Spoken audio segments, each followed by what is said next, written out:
Today, signs of time are in Berlin. We're speaking with the largest and most significant political figure of the European leftist movement. This is Daniel Cohn-Bendit. In 1968, he got Paris, France, and all of Europe to rebel. Back then, he was red. Today, he's green. Not only has he changed his political colors, but his philosophy as well. What's his position? Where is Europe headed? What are his own plans? This is the subject of our conversation.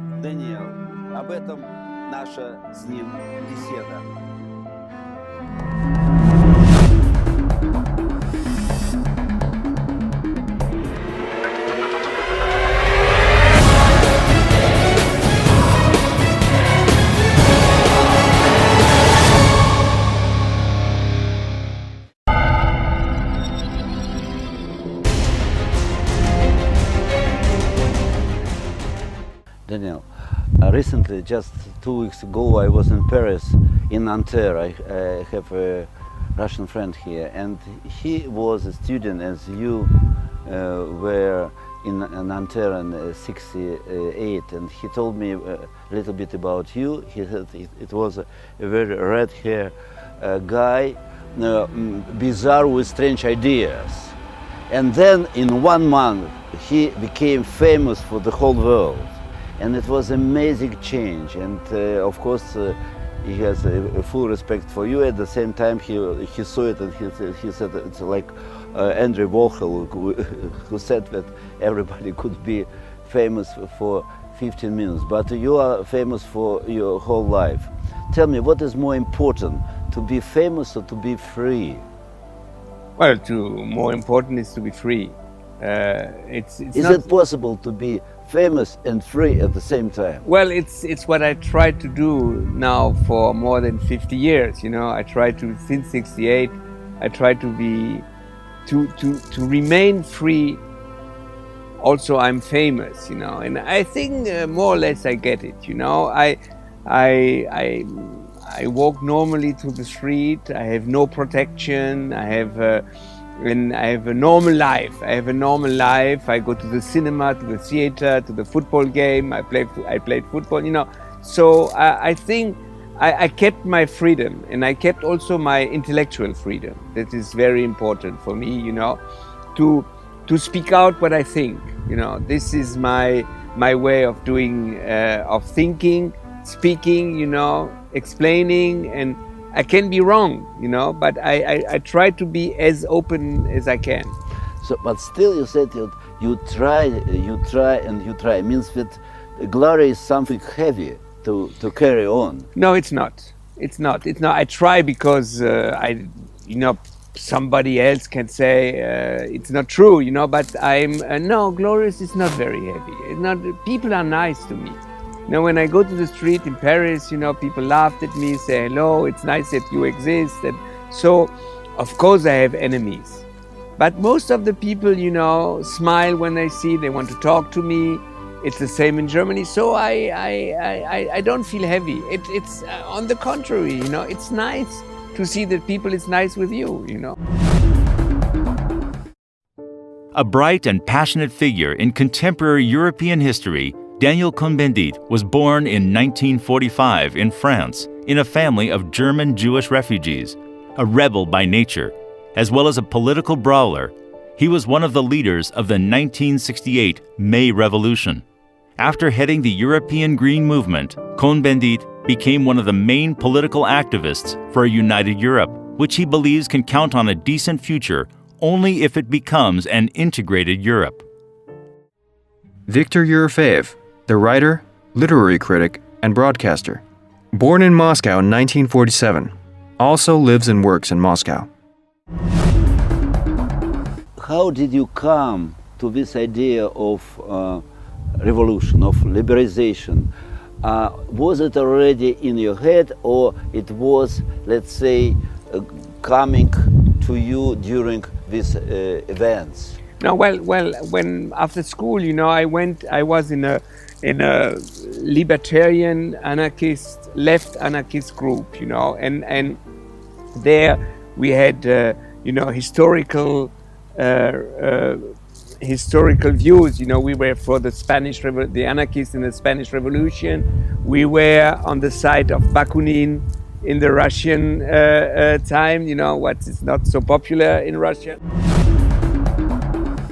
Daniel, about religion, have you been ever a religious person? No, never. You never believe in God? I don't believe in God. I don't believe that God exists. And I think that religion is a poison in politics. Every religion. The Catholic, the Orthodox, the Jews, the Muslims, religion. I want a complete separation of state and religion. But people but can believe. It's there. I will defend the right of every religious people to be as religious as he wants. But I'm against that the religion impose something to the rest of the society. Yes, but politically probably you're right. But just in a personal way, just you have death in front of you. It's terrible. Just to It's die terrible. and finish. Yes, it's terrible, but it's like this, and it doesn't help me, that I have a religion and it's still finished. Even if you believe that it's not finished, it is finished, I'm a very simple-minded materialist, If my material disappear, then So I you are disappear. atheist. I'm completely atheist. Completely atheist. Russian philosopher. But I would defend the right of somebody to But have political right mostly, not religious. no, also religious right, But you believe that they are wrong. They I are believe wrong. that they are wrong, but Yeah. I'm not like Rosa Luxemburg, but as Rosa Luxemburg, I will fight for the right of my enemy to have their own thinking.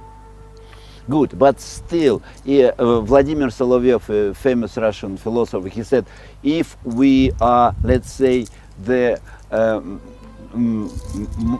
monkeys starting to be human beings, why should we love each other? Because we are animals as well, like monkeys. Well, the problem is not that we have to love; we have to respect each other. Okay. A society. I can love people, and a lot of people that I love or I'm very impressed. But I think civilization begins when the process of respect begins. To respect everybody in a society, this is the base of a democratic society. A democratic society can't function if not the base moral is a respect. It doesn't mean that you have to share the idea of one or the others. No. It means only that you have to know that there are people who think differently than you, who feel differently, but you have to respect them. Still there is a limit, right? Because if you see in front of you a guy who believes in fascist, or he's a fascist, and you say, I don't respect him. Where's the line? With this red The line is the self-defense. If you want to destroy me, then I'm born as a Jew. I don't believe, but my parents were Jews, so I'm born as a Jew. Of course, if somebody, a Nazi, say, or whoever, I want to destroy you, then I have the right of defense, of self-defense, or of collective self-defense. This is another thing. But in a democratic society where it's an idea problem, then we have to develop the culture of respect. Danny, but look, many people believe in freedom. There are people on the left who believe in freedom, on the right, in the center, communists also believe in freedom. But there are people on the left who don't believe in freedom. There are people on the right who don't believe in Tell freedom. me, what in your own personal opinion, what does it mean freedom? When Well, you say freedom, what do you mean? Freedom, I mean that in a society, the person, the individuals, have the free choice of their life. And this is the base of the freedom. You choose the way of your life, and and freedom is also the right to speak out, the right to have your ideas. Freedom is the right of your sexual orientation. This is also becomes to freedom. It's your life. And nobody can say this is wrong or this right until you respect the others. So as I understand, before 68, people were not free because they believed in not only religion, they were slaves of state and religion. Slave is a big word. Slave is a big word. But look, I give you an example. Before 68, in France, a married woman, when she had to go to have a job, she had to have a written permission by her husband. Unbelievable. Unbelievable. Yeah. And also to open a bank account. We forget really very quickly what was just What the they were, you know, 40 years. yes, 40 years, 60 Yes, years yes, ago, yes. you know. I think the people have the right to live together married or not married. It's not the state's business. Yes, right. Yeah, you choose your way of life. You want to marry? Welcome. You want to marry in the church? Welcome. You don't want to marry in the church? Welcome. You don't want to marry? Welcome. You know, this is the most important thing, you know. Just about background of your family.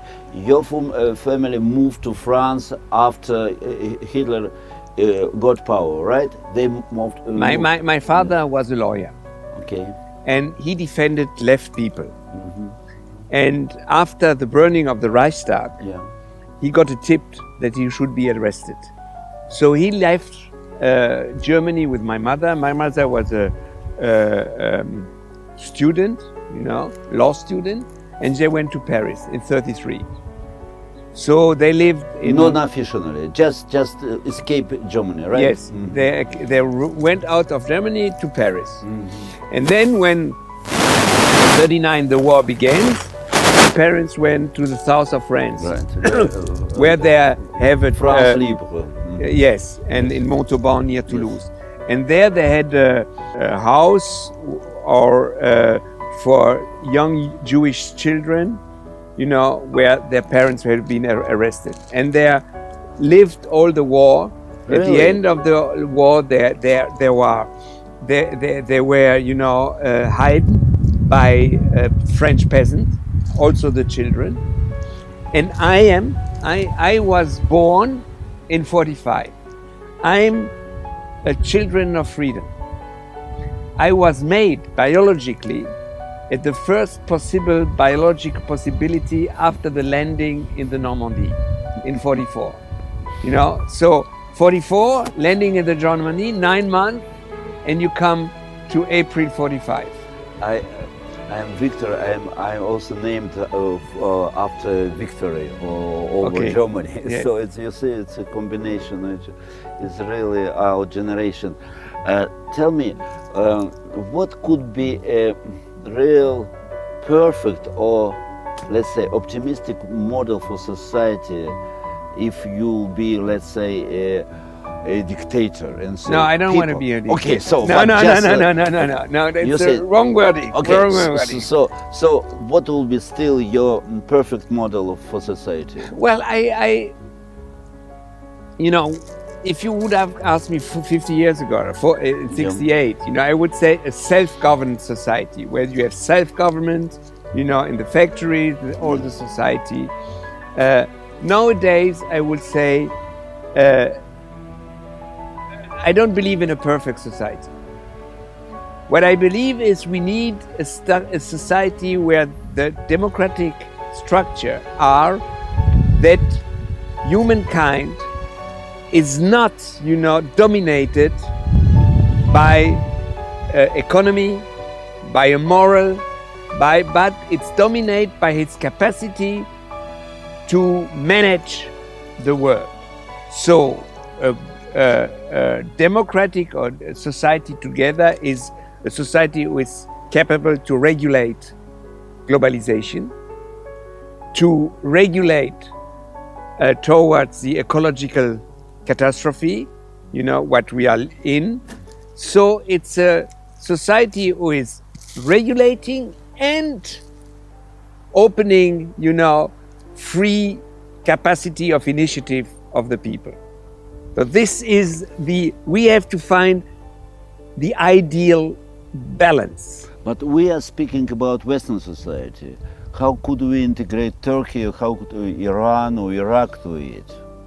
Well, I think that we had an idea of a democratic society. If you take Turkey is slowly was evolving towards an opening of the society. Now we have with radicalization of Erdogan, it's a big problem. But still, this society, has really will in history or in the future, they will come to let more autonomy to the initiative of the civil society. It means that you believe in universal values. Absolutely. So I believe you believe that in every country we could be united but universal values. Yes, I think that I defend universal value of respect, Okay. of the personal individual, of each individual, and I think that so we have to understand that this is civilization is a long process. It's a very long process. Also, these societies, the society of Iraq or even in Africa, Russia, it will take time. I always say, look, the French Revolution was 1789, you know? When was France a real democracy? What do you think? I think after 100 years. Women got the right to vote in France after 1945, 150 years. So the process of the Declaration of Universal Human Rights in the French Revolution, in the reality, was 150 years. And we have to understand that the world going to universal value is a long and difficult and contradictory process. It doesn't come from one day to the other. But then Islamic people will tell you, then here is a decadence. Nietzsche said God is dead and everything is terrible because you don't believe in, you believe in universal values, but you don't believe in the absolute values. Yes, well, Jewish people say the same. Jewish Orthodox and Catholic. How do you answer them? I don't think the university, the one doesn't help you in your daily life. Believe in him or don't in him, but in the organization of the daily life, in the organization of the decision in society, it doesn't help you because it doesn't take any decision. You have to take the decision. You have to organize it. So, and look, you have this religious. Look what happened in Iran. You know, in Iran, you had the election last time. Yes. You know, 3 days before, I was in a meeting of the Green Group in the European Parliament. And I said, look, you will see, the one who has won, he will win. And everybody told me, you are completely mad. No chance, no chance. They will organize it that the radical Orthodox will win. I said, no, because democracy is a very complicated thing. And if they let it vote, they can't cheat again. They did it 4 years ago, you can't. And what happened? Nobody thought it, and he won. And he won more than by 51%. They just put it down a little, because they couldn't cheat. So I think, I don't know what will happen in Iran, but I think it's an opening. And every society like this will have their moment of opening. I agree. It can. Do you know Iran? Yes, I know a lot of people in Iran, yeah, and they are very good people there. It's really. You know what, the society in Iran is like the Polish society under Jaruzelski. I was in Iran because they published my Good Stalin, and it was a kind of big success there. I went there and I wrote about them like Poles of the East. It's exactly, Yeah. exactly. And so you feel that this society, they want Yeah. to explode. What they want, democracy. They don't say we don't want to believe or we want to believe, but we want democracy. Democracy or just a society of consumption, just a society to eat more, to... Both. Now, of course, the result of the election in Iran is also the result of the pressure of the West, So they say we want to live, we don't care, we don't want to fight the American. There was a joke. There was a joke in Iran just before the Iraq War. Mhm. Before the Iraq War, two people met in Tehran, and they say, "Did you hear? The American wants to attack Iraq." One say, "It's terrible." No, they say, "It's very good." Why? You are for the war? No, it's not the problem. The Americans are crazy. So they will think they go to attack Baghdad, but they will attack Tehran and they will free us. So it's good for us, So I think, the Iranian people, they don't want to. They want the problem of the nuclear is not the bomb.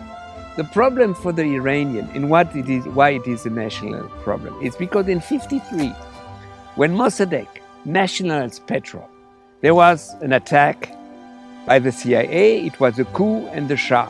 And the Iranian had the feeling, if we want something, the Americans say you're allowed or not. This we have to blow. I'm against nuclear energy. I think it's the wrong thing. But if the society decides nuclear energy, I have to accept it. So I think, that for the Iranian, it's a national proud. Let us decide.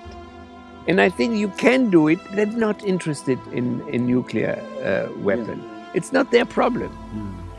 But still they want to have nuclear weapon, even opposition. Well, I knew, you know what? Yes, but this has to do They hate Israel, almost all of them. No, it's not so. I think the problem is another one. After the Iraq-Iranian war, where the Iranian lost 100,000 of people, they had a reaction like France in '45. Why did France want, after the Second World War, the atomic bomb? Because de Gaulle said, never again should a country try to invade France.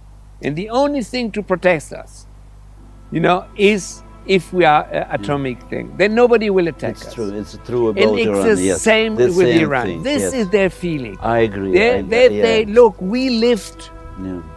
with this terrible war with chemical weapon from Iraq. So we now want to be able to defend ourselves, okay? Danny, tell me about the limits of the freedom. As I understand, the limit is when you don't respect other people. But still, revolutions are also always violence. And for instance, Che Guevara still killed people, and he is still a symbol for a free Europe or free world. How could you combine all this stuff? I think it's an error. It's an error. Che Guevara main error was after the liberation of Cuba, he was Minister of Economy, and he wanted to make the new individual, to change the person of Cuba. And this is impossible. This is dictatorship. You don't change. It's an evolution. It's a long, long, complicated evolution. And it's why he failed. And then he failed.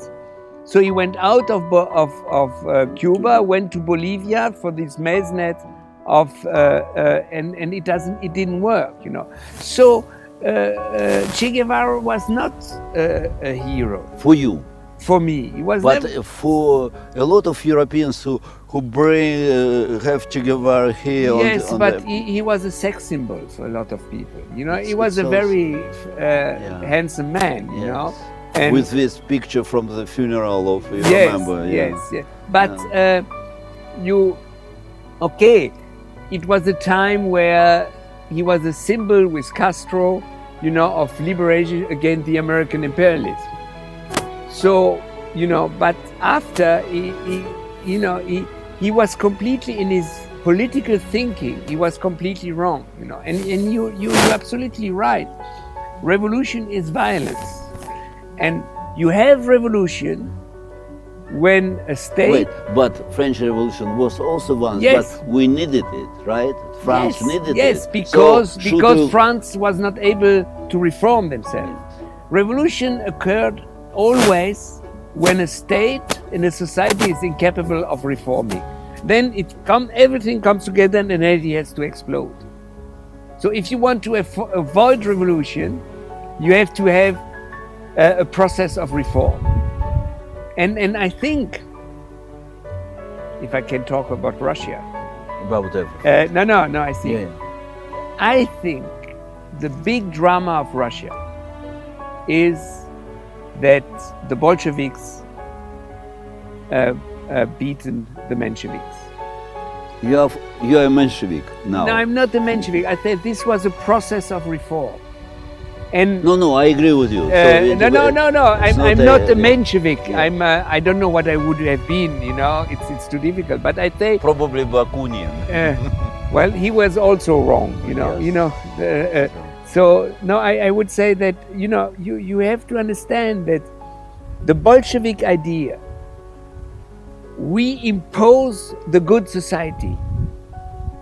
From now, the party knows everything. The parties know the direction. This is Marx's big problem. But you like Marx. No. Not at all? No, not at all. No, if you read the Capital, that's Capital. It's a very profound critique of capitalism. The error of Marx is to think that his theory of changing the capitalist society is a science. And if it is a science, 2 and 2 is 4, and the capitalism has to die because of the materialist determinism, I go home. I don't make politics anymore. Because it's subjective, and this is an error. And because of this, he said, we have to bring the truth to the people. And we became, with the Bolsheviks, the party, and the party knows everything. And this is the end of the possibility of a democratic society. So we have to come back, this is the most difficult thing. We have to accept the evolution inside a society.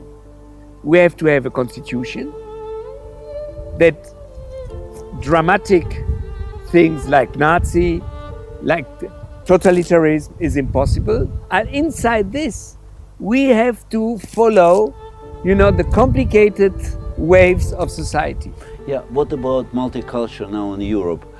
Some people say that it's already dead. What about you? Well, multicultural in European society is a fact. It's not that it's nonsense to say I'm for it or I'm against it. We had immigration. We have now 14 million people in Germany who are coming from outside. You have the same in France, proportionally, and so our problem is how to organize multicultural society. How to have a constitution to accept the multicultural society. How the school should be organized for multicultural society. How, everything. This is a fact, but the fight I'm for or against, we have 2 sons. One is 34, the other the other one is 23. The one is living with a young woman who their parents came from Morocco, and the other one is living with a young woman whose parents came from Eritrea. They are both German, the woman.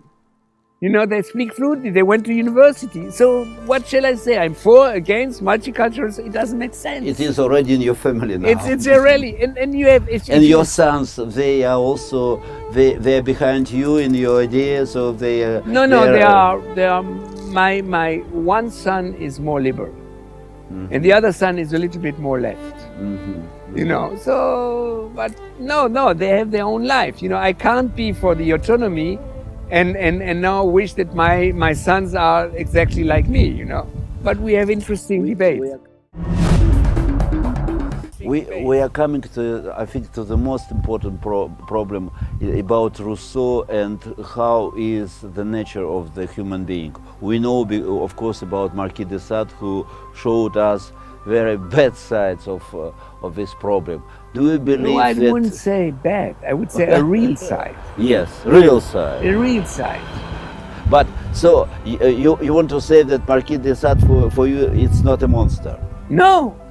But there is a lot of violence there. Yeah, but it doesn't mean that I'm for him. Yeah. But Marquis de Sade show us or explain us one side of a real existing human being. This is what I believe too. It is, and the era of Rousseau. Rousseau was a little bit a naive thinker. He said human nature is good, but society make it bad. Marx said after alienation, if you overcome the capitalism and overcome alienation, then everybody was good. This is nonsense. Even in the best society, human being is neither good nor bad. It can be like this, or it can be like that. And the most difficult thing... Hannah Arendt said exactly, that, yeah. It's Hannah Arendt. Yes. That a same human being can be in one time also very ugly, and in another type completely different. And you don't, it depends on what? It depends on an evolution. Look, Hannah Arendt's problem, main problem was, she had to make a theory to explain one very complicated thing. How could she still love Heidegger? Yeah, exactly. This is incredible, you know. Yes. Heidegger, he was her professor, yes. you know, when she was young. Then she was a Nazi, he was a Nazi. She was, you know, she had to fly from Germany, you know. She went to the United States. She was a friend of my father. Oh, really? Yes, she was. They were together in a group in France in '33. You know. Fantastic. Yeah, and for my father and my mother, and for Hannah Arendt, you know, when she came back after 50 to Germany, she wanted to meet Heidegger, but how?